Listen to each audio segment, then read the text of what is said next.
In this part, we are going to demonstrate how to get help.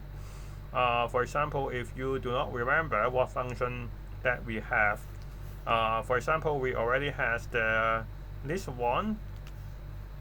The list one contain 1, 2, 3, and then we type list one dot, but we forgot what function we have, so we hit tab.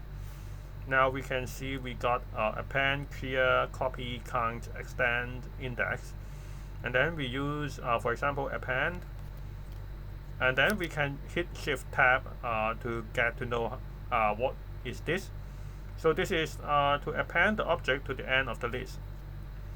So now we can append 6. Now we can see it append the 6 at the end of the item. For example, this is this one dot here, and then we hit shift tab again. It will remove all the items from the list, so we can just hit the dot here, and then this one, then this will become empty list. And actually we can use the help function,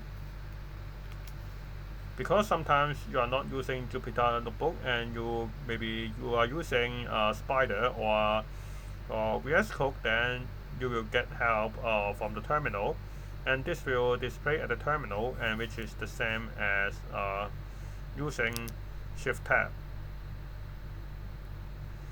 And of course you can also type using Google. For example, if you want to use the list clear function and you do not know what to do, and then you type list clear and then type Python, and then you can type documentation, and then usually the first one already the results. So you can see there are different functions, and it will describe how to use the functions. So this is how you can get help from the Jupyter Notebook and also the documentations.